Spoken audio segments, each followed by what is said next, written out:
Cher président, c'est le cœur battant que je vais vous demander de nous dire qui obtient la Palme d'Or. C'est la première fois qu'elle est à Cannes pour le festival. La musique retentit, la montée des marches va pouvoir commencer.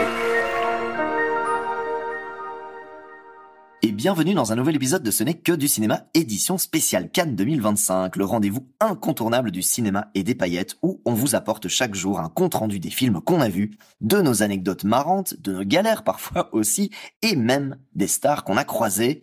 Aujourd'hui, un tête-à-tête, Jess, Martin, puisque Nora a dû rentrer à Bruxelles, on vous l'a dit dans le précédent épisode. Comment ça va, Jess ?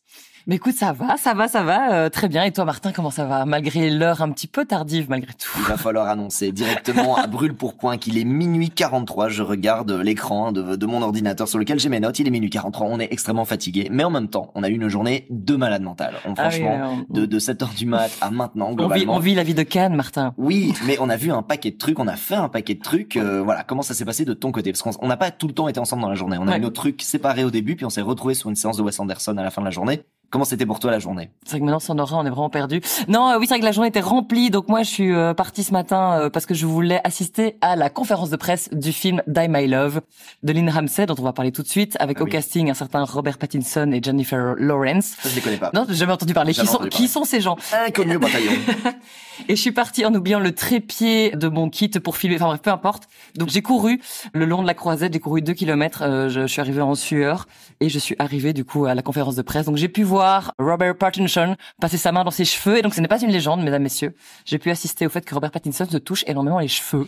Voilà, c'est un fait. J'ai peur que cette phrase s'arrête plus tôt. Mais et il le fait très bien. Si j'avais ses cheveux, je les toucherais aussi comme ça.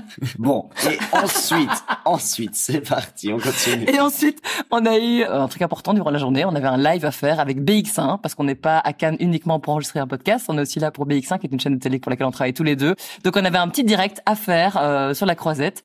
Et c'était un peu rigolo parce qu'on était là à deux avec du matos, on était un peu en mode bricolage. Faut visualiser le truc. Ouais. On a absolument voulu prendre le spot qui donne avec vue sur l'énorme affiche du Festival de Cannes et surtout les marches rouges. Donc on a planté notre trépied. Mais il faut voir que à cet endroit-là, il y a du monde partout, évidemment, qui viennent, soit parfois des touristes, soit des professionnels un peu du Festival de Cannes, mais qui se disent qu'il y a forcément toutes les 2, 3, 5 minutes des gens qui montent ces marches, des stars. À tout moment, vous n'êtes pas à l'abri de croiser quelqu'un qui débarque d'une limousine et qui va monter. Donc les gens attendent. Il y a des gens qui attendent avec des appareils photo, il y a des gens qui attendent comme ça. Et donc nous, on se pointe avec notre petit trépied, notre petite oreillette, nos petits micros. Et là, les gens se disent, mais ils doivent être sûrement super importants, ces gens. On va rester près d'eux, on va les filmer et ça va sûrement être bien. Alors que pas du tout, on voulait juste avoir une belle vue pour faire un live avec Bruxelles en direct en duplex. Et du coup, c'était très drôle parce on est resté une bonne heure de préparation. Le live a duré une vingtaine de minutes. Et des gens nous ont filmé, donc on est probablement sur plein de téléphones de gens, on ne sait pas où. Oui. Et c'était assez marrant. Mais c'était un peu une période de stress, effectivement. Il a fallu gérer des trucs un peu techniques. Puis donc la technique, surtout la connexion internet, en fait, c'était notre gros problème. C'est qu'il y avait des inégalités au niveau de la connexion. Et voilà, forcément, quand on était à distance, Nice, Cannes, jusqu'à Bruxelles. Mais ça s'est très très bien passé. Oui, ça a été, c'était très chouette. Et puis on a regardé encore un film. Enfin voilà, une bonne journée bien remplie. Et puis on a pu se retrouver pour le Wes Anderson, c'était trop bien. On vous rappelle aussi, évidemment, c'est pour ça que c'est important de le dire, c'est que les tickets de cinéma sont pas du tout acquis en fait. C'est pas parce qu'on a l'accréditation qu'il faut pas continuer de se lever à 6h50 du matin tous les jours pour pouvoir être à 7h du matin pile quand la billetterie se réouvre chaque jour, pour pouvoir actualiser à la vitesse de la lumière votre page ou votre téléphone pour espérer cliquer sur le billet que vous vouliez absolument avoir. Ça disparaît en moins de 20 secondes, donc quand il est 7h00 20 secondes, c'est fini. C'est assez chaud. Et d'ailleurs, il y a des films qu'on n'arrive pas à avoir. Le Alpha, pour le moment, c'est très compliqué de l'avoir. Le Kristen Stewart aussi, on n'a pas réussi à l'avoir. Très difficile. Ouais. Le Scarlett Johansson, on ne sait pas trop ce qui s'y passe. Voilà. Bon, mais on a réussi à avoir le Wes Anderson. Et donc, c'est pour ça qu'au programme de cet épisode, on va vous parler donc de ce film, donc Die My Love, qui nous a pas tellement convaincus, même s'il y avait Jennifer Lawrence, Robert Pattinson et toute une série d'acteurs. Et puis, évidemment, voilà, ce Wes Anderson qu'on a pu voir ensemble, The Phoenician Scheme, qui, on va revenir aussi sur les acteurs qui sont dessus, mais il y a la moitié d'Hollywood qui est dedans, clairement. Et puis, après, des films qu'on a pu voir dans des séances séparées, chacun de notre côté. Donc, moi, j'ai pu voir Orwell 2+2 = 5. Et toi, tu as pu voir Des preuves d'amour de Alice Douard, avec, entre autres, Monia Chokri. Et donc, voilà, si on est prêt pour cette sélection. Jess, on y va? Mais oui, c'est parti. C'est parti. Il est minuit 47. Let's go! Die My Love, donc un film qui est présenté en compétition officielle de cette sélection. Pour le petit pitch, nous sommes perdus au milieu de la campagne de l'Idaho. C'est l'histoire d'un couple toxique un petit peu, on va quand même tout de suite le dire, entre Pattinson et Jennifer Lawrence. Donc c'est Jackson, il s'appelle Grace. Et Grace, voilà. Et ils viennent d'avoir un enfant.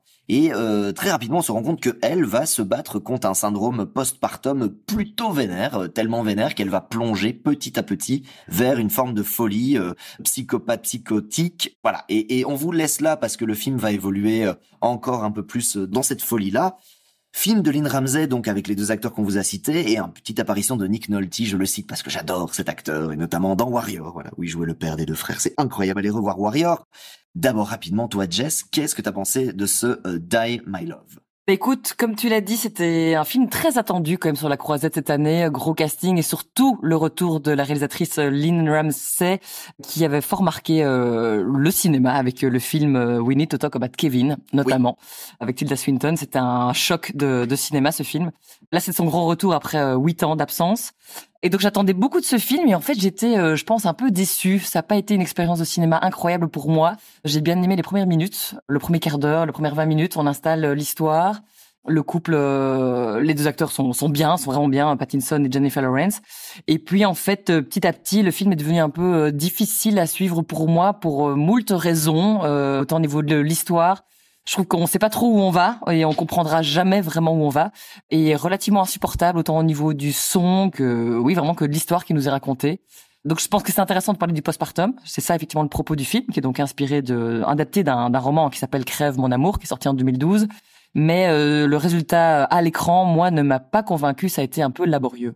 Et toi? Oui, le son. Voilà, alors déjà de base, le son. Déjà pour donner un petit peu de contexte avant même de parler du son, en fait, on l'a pas vu ensemble. Celui-là, c'est aussi une des séances où on n'a pas pu avoir les tickets au même moment. Donc toi, tu l'as vu la veille. Je me sens assez tard, il y a 2 jours du coup, et tu m'avais dit que c'était l'enfer, vraiment que ça a été un moment difficile pour toi. Et du coup, moi, quand j'ai pu le voir, donc aujourd'hui, j'avais vraiment envie, de l'aimer, quoi. Donc j'allais dans vraiment des bonnes conditions. Juste pour pas être d'accord avec moi, c'est ça. En fait, pour pouvoir créer un petit peu de débat dans le podcast et me dire, ok, voilà. Et puis en plus, moi, c'est des acteurs que j'aime bien. Tu m'as dit Jennifer Lawrence, a priori, c'était pas trop ta cam, alors que moi, c'est plutôt quelqu'un que j'aime bien, notamment dans le Happiness Therapy, donc Silver Lining Playbook, qui est vraiment un rôle dans lequel je trouve qu'elle est incroyable. C'est un film que je regarde régulièrement avec Bradley Cooper. Et donc, j'arrive là.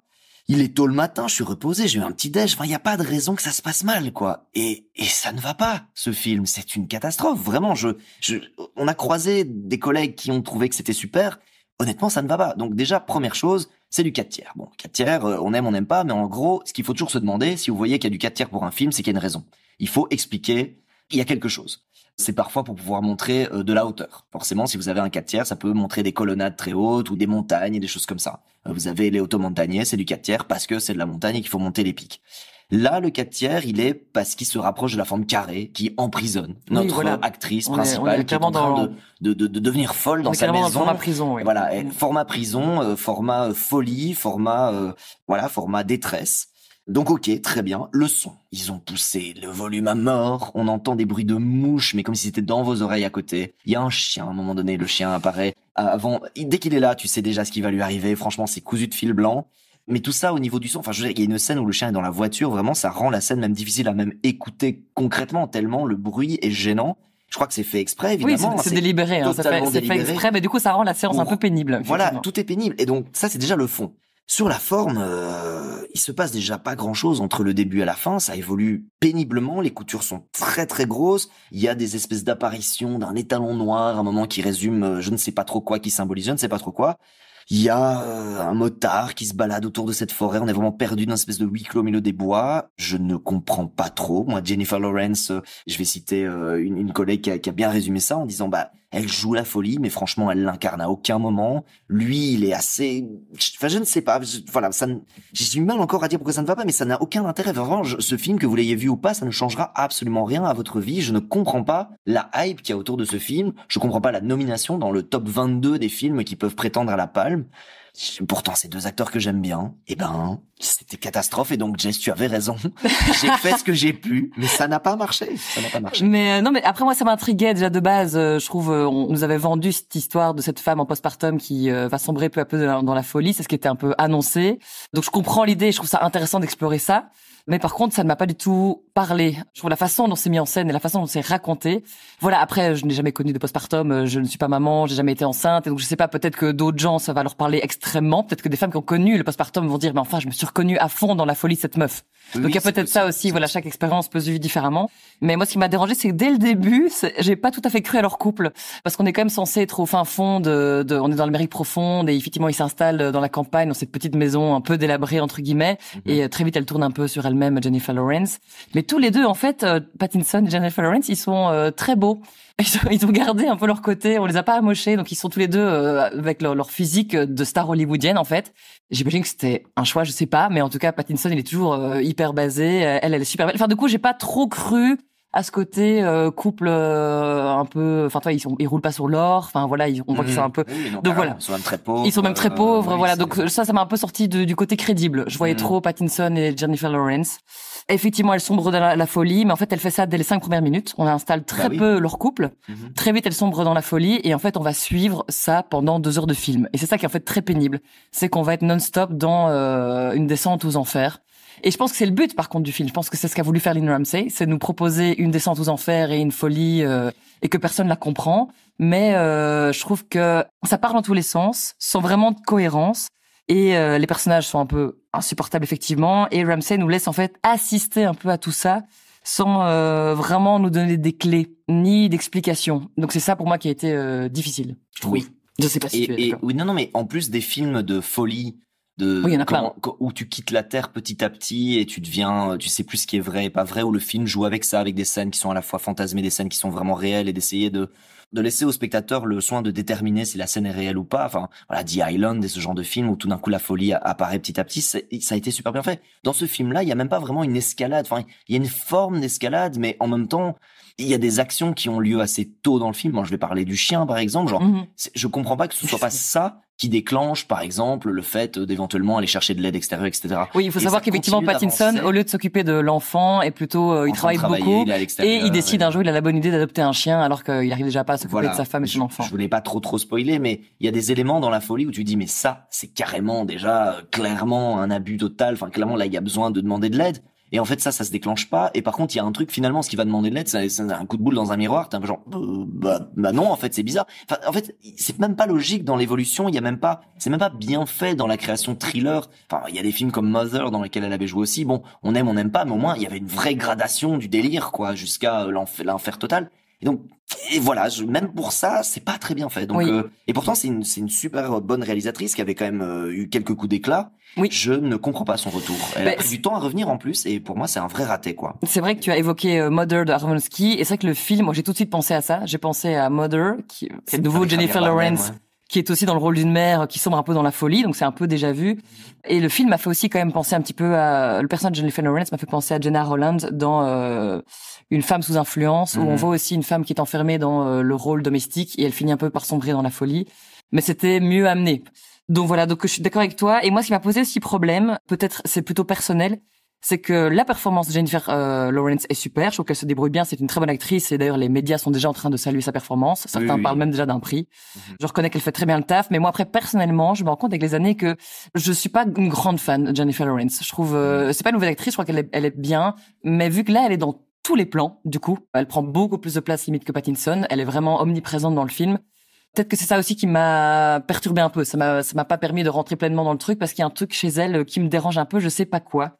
Et peut-être aussi parce qu'on l'a déjà vu plusieurs fois dans des rôles de mère ou de fille qui devient un peu folle. C'est pas la première fois qu'elle a ce genre de rôle. Du coup, je me dis bon, mais voilà, un peu déjà vu. Donc voilà, c'est pour ça que c'était pas vraiment neuf pour moi tout ça. Voilà. Ouais. Et aussi, je sais pas ce que t'en penses. On n'a pas encore parlé de la réalisation ou de l'image. Ça, par contre, je trouve que c'est un point positif du film. C'est que la réalisation, ce parti pris d'avoir une photo ou une image un peu vintage comme ça, un peu particulière, ça marche bien. Oui, non, il y a des belles idées. Il y a notamment une transition entre une peinture dont on ne va pas révéler la source, vous allez comprendre très vite dans le film, mais qui évolue vers un plan de la Voie lactée. Et c'est très beau. Il y a des très très belles nuits. Il y a des très beaux plans de nature. Il y a des beaux angles. Et effectivement, à nouveau, le fait d'avoir du 4/3 permet aussi de soigner presque un carré On est vraiment sur une peinture, finalement, il n'y a pas tellement de paysages perdus sur la droite et la gauche, parce qu'en réalité, avec nos deux yeux, on peut essayer de voir l'ensemble du plan, mais plus le plan est en Panavision, en super large, etc., plus c'est difficile de voir ce qu'il y a sur les côtés. Là, en 4/3, en gros, vous avez vraiment la capacité de voir l'ensemble comme une photo, comme un cliché. Et donc ça, je me suis dit que c'était bien. C'est vrai qu'en termes d'image, c'était pas mal. D'ailleurs, en vrai, franchement, la première demi-heure, moi, je suis dedans. Oui. Genre, j'étais à nouveau dans ce mood de je vais essayer de pas être d'accord avec Jess et je vais aimer et tout. Et puis j'en ai voulu au film parce qu'il m'amène nulle part. En fait, il m'a amené nulle part et je vais pas mentir, l'applaudimètre était pas bon. Oui. Il y avait 1 millier de personnes dans la pièce et je dirais qu'à l'applaudimètre, il y a eu 30-40% peut-être de gens qui ont applaudi, sachant que normalement à Cannes, les gens sont plutôt, ils ont plutôt envie de soutenir les trucs. Et c'est souvent le fait d'applaudir de façon polie, mais en général, tout le monde applaudit à la fin d'un film. Là, il y a des gens qui n'ont pas applaudi. Ça s'entendait. C'est 1 sur 3. Moi aussi, c'était très, très, très timide. C'était timide, Oui. C'est vrai que moi, ce qui m'a vraiment posé problème avec ce film, c'est ce côté, effectivement, qu'après 5 minutes, on sait où est-ce qu'on va être embarqué. Et du coup, on subit pendant 1h30 cette folie. Après, on a des collègues journalistes qui ont justement aimé ce côté. En fait, c'est un cauchemar qu'on nous propose parce que c'est un cauchemar, parce que le postpartum, la dépression postpartum est un cauchemar, c'est une prison. Mais pour moi, c'était un peu trop pénible de suivre ça pendant 2 heures. Bon, mais en tout cas, dites-nous ce que vous pensez de ce film, quand vous aurez l'occasion de poser vos petites mirettes dessus. Franchement, on l'attendait, et on a été très déçus, mais il y a aussi des gens qui ont adoré. Donc voilà, peut-être qu'on est passé à côté de quelque chose de génial, je ne sais pas. En tout cas, pour nous, c'était non. Mais sans plus attendre, on va pouvoir passer au deuxième film de notre épisode. Why are you shooting my ceiling? This is a robbery on behalf of... I understand that. I'm asking about my ceiling. You idiots are destroying a magnificent nightclub. One thing you'll never know because you can't. The truth. I suppose I'm moved by this absurd performance.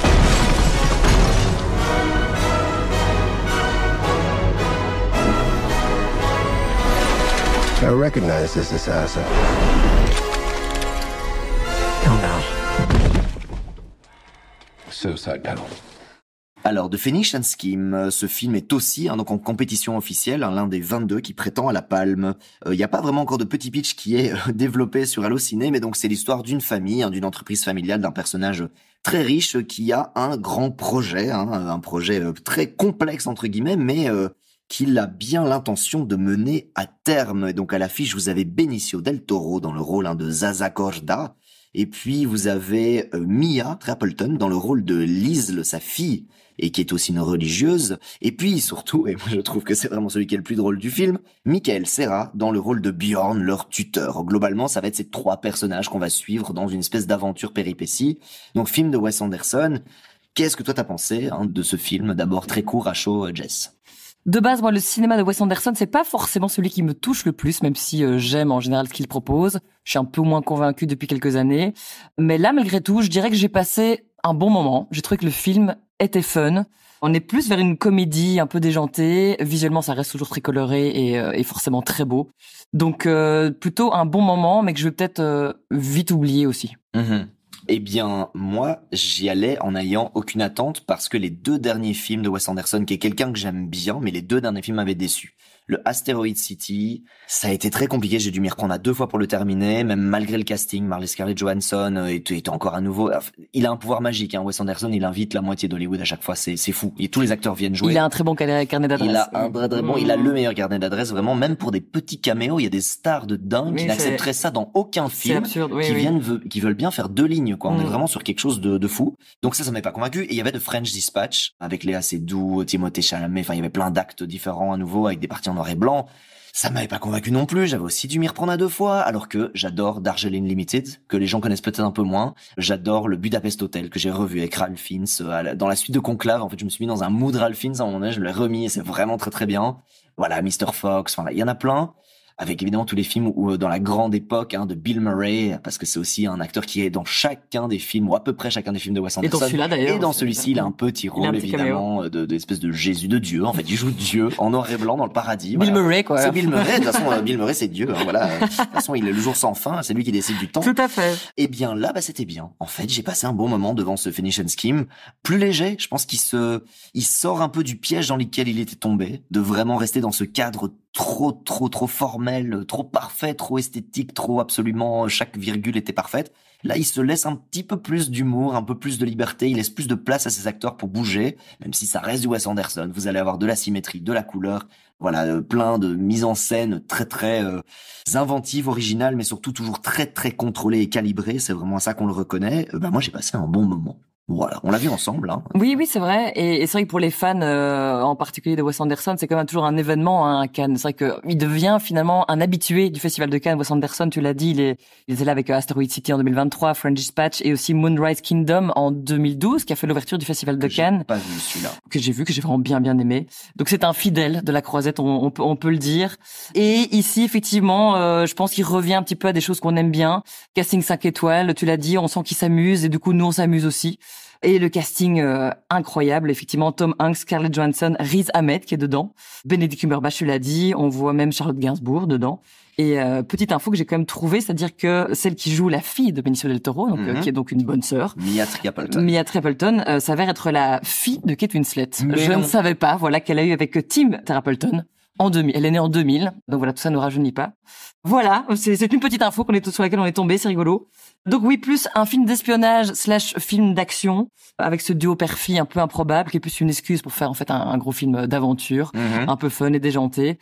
Et ça reste effectivement toujours très beau à regarder. Je crois par contre le seul petit bémol que je mettrais moi me concernant, c'est qu'on était peut-être un petit peu trop fatigué pour voir le film, puisqu'on avait eu une grosse journée. Donc voilà, on était un peu fatigué. Oui, voilà, on a un petit peu piqué. On a un petit peu piqué, mais très brièvement. Voilà. Ça reste maîtrisé, ça reste léché, ça reste stylisé. Mais donc du coup, ce côté très maîtrisé, très léché et très parfait du film de Wes Anderson fait qu'il n'y a pas trop de place à l'émotion, ce qui pour moi parfois est un problème. Moi, je suis une personne qui carbure à l'émotion et au cinéma, j'ai besoin de ça. Donc voilà, ça reste très fun comme film, mais voilà, ça reste du Wes Anderson et moi, j'adhère pas à 100% non plus, mais c'était quand même un très bon moment, malgré tout. Mais c'est vrai, tu viens de mettre le doigt sur quelque chose que j'avais jamais vraiment formulé en ces termes. C'est vrai que Wes Anderson, c'est un cinéaste devant lequel je ne ressens pas d'émotion, à part intellectuellement d'avoir été stimulé par voilà, ses tours de génie, sa façon de filmer, ses couleurs, les répliques, c'est très bien écrit, il y a cet humour un peu... oui, il y a toujours de l'humour un peu malgré tout. Et toujours très intellectuel, hein, c'est toujours le beau mot, le bel esprit, avec un rythme de genre says who, says I, machin. Il y a un petit peu un peu tac,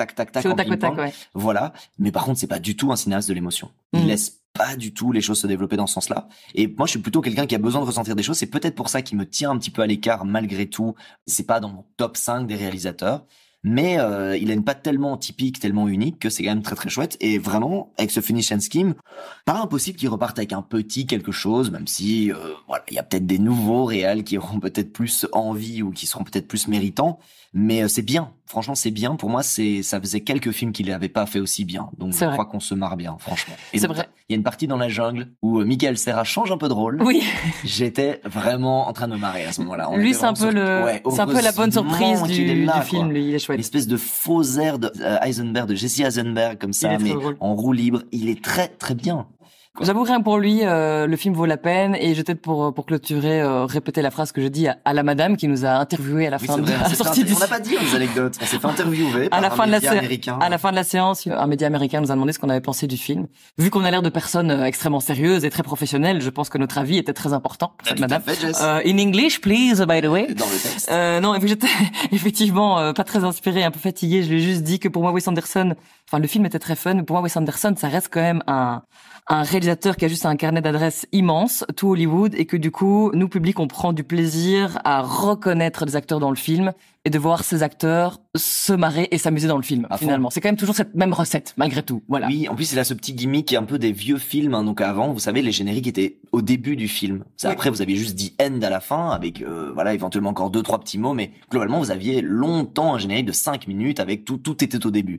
Et lui, il a gardé ça dans son film. Il garde ça dans ses films, d'ailleurs. Du coup, il annonce tout le casting. Et en fait, quand vous êtes au début du film de ce film-là, de Finish and Scheme, vous regardez les acteurs, vous faites, mais c'est pas possible. Enfin, il y a vraiment tout le monde. Oui. Et alors, du coup, ça devient un jeu de les détecter. Parce que forcément, il y a d'abord les acteurs qui sont le trio qui est nommé. Après, vous avez ceux qui apparaissent. Et puis alors, vous avez with special appearance. Et là, tu comprends que ça va être très court, il va falloir ne pas cligner des yeux pendant un moment pour pouvoir les voir. Et ça rend aussi le côté ludique un peu du film, de détecter un peu tous ces acteurs qui sont tous parfois grimés aussi. Enfin, oui. Cumberbatch, on le reconnaît pas hyper bien. On le reconnaît, mais j'ai jamais vu Cumberbatch avec une Cumberbarbe comme ça, quoi. Vraiment. La Cumberbarbe, jamais. Cumberbarbe, quoi. Incroyable. Je suis d'accord avec toi. Grisonnant, quoi. Mais est-ce que tout ça, c'est comme dans The French Dispatch en 2021, il y avait une cascade, une pluie de stars. Est-ce que tout ça va pas avoir un peu ses limites à un moment donné? Je pense que les auditeurs ont bien compris que c'était ça un peu notre limite de Wes Anderson. Avez-vous bien compris? Avez-vous bien compris le message? Carnet d'adresse et très jolie couleur et très joli plan, mais on s'ennuie un peu. L'émotion. Bon, mais très bien. Allez, on va passer aux 2 films qu'on a vus en séance séparée. On va tout de suite attaquer avec le film Orwell 2+2 = 5. Alors, Orwell 2+2 = 5, c'est un film qui, pour le coup, est présenté à Cannes première du festival. Donc, c'est pas une compétition vraiment, c'est une catégorie un peu en parallèle de la compétition officielle. C'est un film dans lequel je suis arrivé un peu par hasard. On vous a parlé des fameuses loteries de tickets, à un moment donné où je cliquais super vite pour pouvoir actualiser. Je crois que je prends tout. Mon doigt a glissé. Je crois que je suis tombé sur ce truc Orwell. Mais en même temps, voilà, Orwell, évidemment, je me suis dit, c'est George Orwell, 1984. Ça m'intéresse. Voilà, c'est quelqu'un que j'aime beaucoup. J'ai lu ses romans. Et je me dis, ok, let's go. Sauf que c'est génial. J'arrive dans cette salle. En fait, c'était avec l'équipe du tournage et notamment Damien Lewis. Ça, qui cool. faisait la voix, qui en fait lit les écrits de George Orwell, parce que le film va être orienté, c'est une forme de documentaire, mais qui va être construit comme ça. Si vous ne voyez pas comme ça, en sortant du chapeau qui est Damien Lewis, oui. c'est Homeland, par exemple. Voilà, c'est notre héros notre héros de Homeland. Est-ce qu'on valide? Allez, on valide. C'est aussi, il avait joué dans Billions aussi, qui était une autre série sur la finance de très très haut vol aussi. Et puis plein d'autres rôles que j'ai plus là maintenant qui me reviennent pas tout de suite en tête. Mais c'était fou parce que moi, du coup, j'étais assis là en pensant, je savais même pas à quoi j'allais assister. Et puis je vois tu vois une resta. Je vois Damien qui est là. J'ai dit bonjour Damien, quoi. Bon bref, c'était très très chouette. Alors le truc donc c'est que c'est un documentaire qui est donc pas en compétition officielle, mais qui va utiliser les écrits d'Orwell en 48 quand il est malade en fait. Il est en train d'être atteint, je crois, d'une pneumonie qui est en train de le ronger petit à petit, même si il a, comme il est issu de la classe moyenne à l'époque, il a quand même accès à un hôpital plutôt de qualité. C'est pas les meilleurs soins du monde, on sent, et dans ses écrits qui décrit quand même des conditions précaires aussi de traitement, mais que globalement tout le monde essaie de faire le maximum, mais il est en train de mourir. On se rend compte, ça qui est touchant, parce que nous on sait qu'il va mourir 1 an plus tard, et que du coup son dernier roman c'est 1984. Et donc le film va utiliser toutes les répliques qu'on entend sont écrites en 48, sauf qu'elles sont d'une actualité absolument criante, voilà, c'est ça le mot, j'avais plus le mot qui venait, débordante, d'une actualité frappante en tout cas, et notamment aujourd'hui, donc le documentaire va être parsemé d'extraits de Trump, de Orban, de tout plein de dictateurs divers et variés, de la Birmanie avec les Rohingyas, de les Ouïghours, enfin en gros, globalement comment le fascisme, c'est comme ça un petit peu qu'il le nomme, de façon générale, le fascisme au sens les techniques fascistes en tout cas vont rentrer de plus en plus dans le monde dans lequel on vit, et à quel point c'était déjà ce qu'il était en train de décrire en 48 dans ce qu'il pensait lui être de la science-fiction.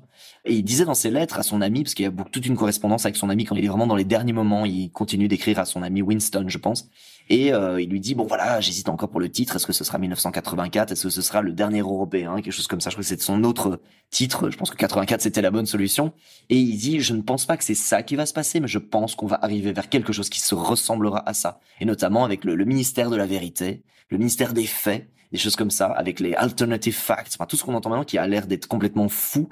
Et évidemment, vous avez des images de Gaza, vous avez des images du Congo, enfin voilà, c'est assez fou. Oui, donc c'est quoi les images qu'on voit? C'est des images d'archives? D'archives réelles, ouais, tout à fait réelles. Et à un moment donné, il met de l'IA, en indiquant bien que c'est de l'IA, pour montrer aussi qu'on est capable de falsifier un petit peu la réalité, et que c'est un extrême danger pour le monde dans lequel on vit. Bref, tout ça est assez lourd, et en même temps, le documentaire n'est jamais misérabiliste ou défaitiste. Par contre, sa conclusion, c'est que, en fait, c'est le peuple, finalement, les gens qui ont chacun individuellement la possibilité de s'unir et de s'opposer à tout ça. Il y a notamment le George Floyd I Cannot Breathe. Et alors, il remontrait ces images de manifestations de centaines de milliers d'Américains qui s'allongeaient contre le sol de façon silencieuse, juste voilà, I Can't Breathe.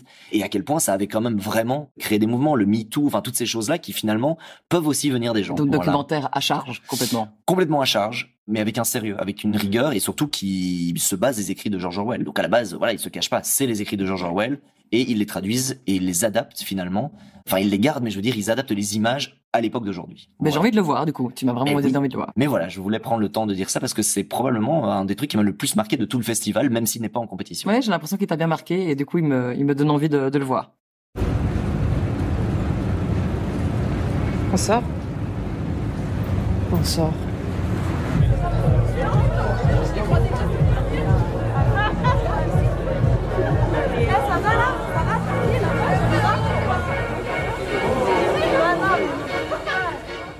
Alors oui, moi j'ai vu le film D'épreuve d'amour réalisé par Alice Douard, qui est donc son premier long métrage. C'est un film français qui est donc présenté dans le cadre de la semaine de la critique.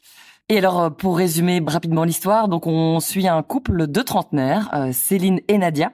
Elles sont mariées depuis peu et ils attendent leur premier enfant. Et donc voilà, elles ont forcément dû faire appel à un donneur. Alors, on suit les premiers mois de la grossesse, on suit le quotidien de ces deux femmes et surtout celui de Céline, c'est-à-dire la jeune femme du couple qui ne porte pas l'enfant. Et donc c'est intéressant parce que on suit surtout en fait le point de vue de la partenaire du membre du couple qui ne porte pas l'enfant. Et alors pour info, pour le contexte, on est en 2014, donc juste après la loi Taubira. Et donc Céline doit adopter l'enfant pour être reconnue comme la mère, même si c'est donc sa compagne qui est enceinte, elle va devoir l'adopter. Et alors on suit un petit peu les démarches administratives de tout ça, vu que la loi est encore fraîche. Il y a encore un peu du flou au niveau administratif, et donc on suit un peu tout ça. J'ai beaucoup aimé ce film, pour en revenir à mon avis. C'était un très joli film, vraiment très sensible, très intelligent, bien écrit, très bien interprété. Et alors, au casting, on retrouve Ella Rumpf, Monia Chokri dans le rôle de Nadia. Monia Chokri qui a entre autres réalisé Simple comme Sylvain, pour la référence. J'avais adoré ce film. Oui, très très beau film, j'avais aussi adoré. Ouais, rattraper Simple comme Sylvain, vous ne le regretterez pas. Si vous ne l'avez pas vu, voyez-le. Et il y a aussi une autre actrice que j'adore, qui est Noémie Lovski, qui joue donc la mère de Ella Rumpf. Noémie Lovski qu'on a pu voir dans Camille Redouble, Les Beaux Gosses ou encore Les Sentiments. Donc, ce qui est bien dans ce film, c'est qu'on sent une vraie sincérité parce qu'il y a une part autobiographique. La réalisatrice est partie un peu de son histoire à elle. On sent le vécu. Du coup, les scènes et les dialogues sont bien écrits. Ce que j'aime beaucoup, c'est qu'en fait, c'est une histoire assez simple malgré tout, même si ce couple traverse un peu une épreuve entre guillemets. On sent qu'elle s'aime, donc il y a beaucoup de tendresse, beaucoup d'amour. Et en fait, les problèmes entre guillemets viennent plutôt de l'extérieur, c'est-à-dire vu que la loi vient de changer, qu'on est en 2014, il y a pas mal de leurs proches ou leurs familles qui sont un peu maladroits. Ils ont des remarques un peu déplacées ou ils ont un peu des jugements. Et tout ça, en fait, est amené de manière très simple et assez subtile et c'est très chouette. Et donc, ça aborde en fait l'amour filial, l'amour maternel, mais aussi l'amour du couple. Et donc, le film parle de tout ça de manière très fluide et très intelligente. Et il y a aussi un rapport à la musique parce que la mère est musicienne et pianiste. Donc, la musique, en fait, est une sorte de véhicule de l'amour, un petit peu genre... Tout le monde en fait a trouvé à la fin du film la mélodie qui lui convient, où tout le monde va se mettre un peu au diapason. Donc il y a un peu une allégorie avec ça qui fonctionne très bien.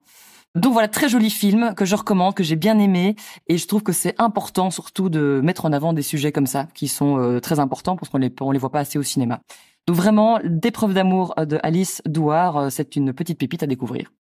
Trop bien. En tout cas, merci à toutes et à tous d'avoir écouté cet épisode, ce 5e jour. Déjà voilà, au Festival de Cannes. On est toujours là. Si d'aventure vous voulez voir le behind the scenes, les photos, les tournages, les choses, n'hésitez pas à vous abonner à l'Instagram de Ce n'est que du cinéma et au TikTok aussi. Donc Ce n'est que du cinéma, c'est hyper facile, c'est toujours les mêmes mots pour nous retrouver et vous allez voir pas mal de choses qu'on poste aussi en coulisses de ce qui se passe et pas simplement donc juste le podcast que vous écoutez en ce moment. Et puis si ce podcast vous a plu, n'hésitez pas à nous mettre 5 étoiles. Nous, on se retrouve très bientôt pour la journée 6 de Cannes. Yes. Ciao ciao les copains. Salut à tous.